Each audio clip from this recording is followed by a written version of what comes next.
Hello, everyone, and welcome back to another episode of Coaching Conversations with Bukky, where we look at the positive impact that coaching can have upon educators based within the UK.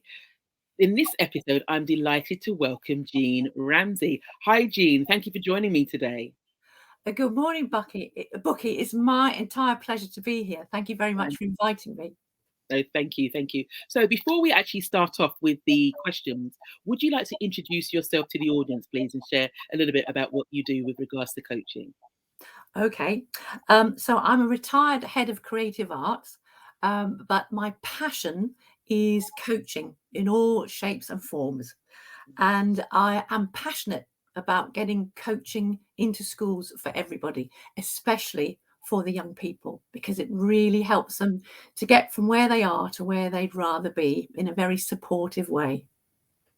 Thank you. Yes, and I share your passion, and I think it's really interesting when you share about coaching young people, and we're going to be able to delve into that a little bit more. But can I just ask the first question? What made you decide to go into coaching in the first place, Jean?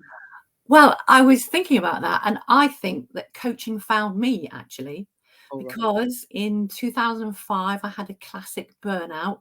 I didn't realize that it was all to do, not all to do, but had a lot to do with being perimenopausal and a new head teacher, and we didn't see eye to eye, I'm afraid. Mm, And we don't normally get the Oxford Times, but for some reason that weekend we did. And there was a 2-page spread. One page was become a mediator, and the other was become a life coach with the coaching academy. And my husband, who's a lawyer, said, "Oh God, don't do the mediation. You're miserable enough as it is. You'll be dealing with people on the verge of divorce. Do the coaching." So it's all his fault, really. And the minute I did that training in 2007, I immediately saw, because I'm a big picture thinker, I immediately saw how this could have a huge impact in my school, in my department, in my classroom, in my relationships. And so it has proved. Coaching is the most amazing tool to be the best that you can be in any sphere. Absolutely, thank you. And what an interesting way that you came into it. I think we should credit your husband actually, not rather. rather than- Okay. So we mentioned this in passing at the beginning. What and I know that you coach particularly young people. So what age of young people do you coach, and are there particular demographics of the young people that you coach in the first place? Um, I have coached primary school children right up to sixth form. That's what I'm doing at the moment. And I use Will Thomas's coaching models. For the younger people, there's a model called GAME, and Will devised that with the NUT way back in 2007, a peer coaching project. So it's got a long history, and the little ones are not very good at talking about the reality, how things are for them right now. Okay. So it's a modified version of the stride model. So it stands, G is what are you good at, Mhm. A is what am I aiming for, M is what I might do, that's when you can explore the possibilities with them, and E is what I end up doing. So it's game. Okay.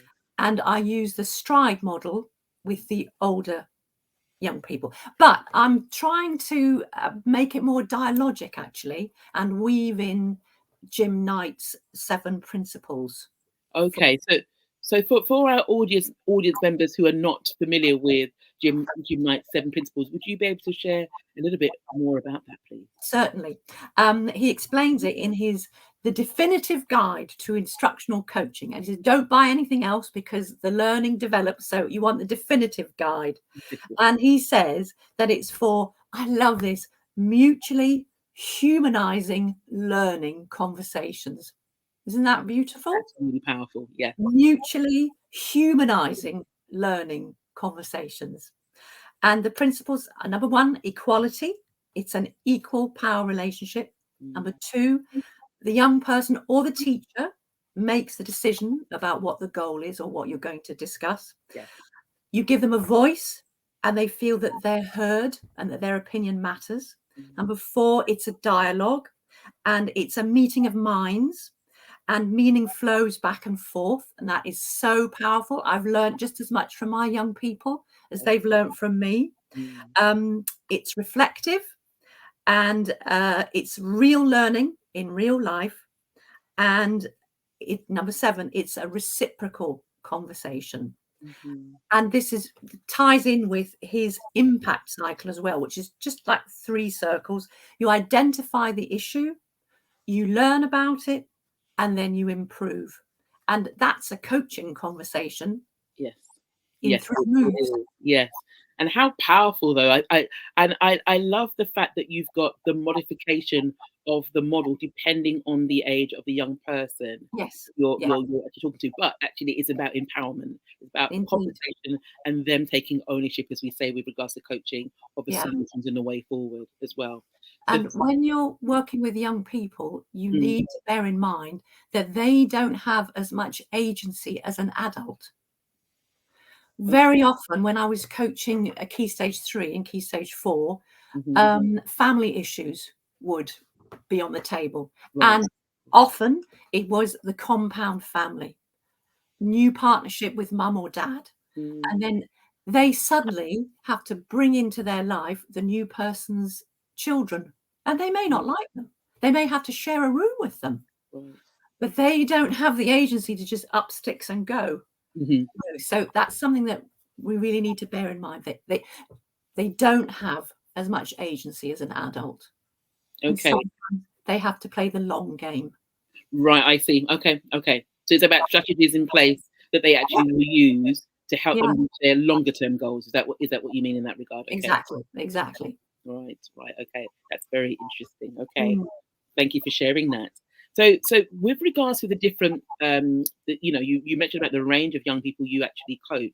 How do you evaluate the impact of a session, bearing in mind that you mentioned about the agency, bearing in mind about maybe the language that these young people may use, they may not be able to articulate impact. How do you as a coach measure impact? Well, when I'm using the STRIDE model, and that's strength, target, reality, ideas, decide, evaluate. So you evaluate at the end of the 30-minute session on a scale of 1 to 10, how committed are you to this action that we've decided on? And then when you meet them for the next session, you can begin with, so how have you used your strengths since we last spoke?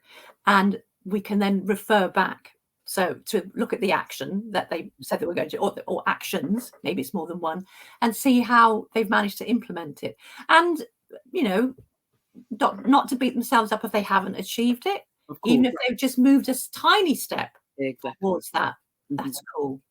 And also, I use a questionnaire from Emotional Literacy Assessment and Intervention, and it's published by Southampton Psychology Service. And there's a questionnaire that I can give them at the beginning, and then we have our 6 weeks interventions, and then I ask the same questionnaire at the end. And so we have a numerical improvement. Oh, that's good. Because well, I used to work for a head teacher who used to pound the desk and say, "Show me the impact, Jean. Show me the impact." And as you know, some things are unquantifiable. It is true. You can't always measure them so easily. Yes. Oh, and I forgot to say, when we finished our 6 weeks, and sometimes we extend it, I've had to do that with the sixth formers actually. 6 sessions is not enough to unpick some of the unhelpful thinking. Oh yes, I ask an exit question: how has coaching been for you?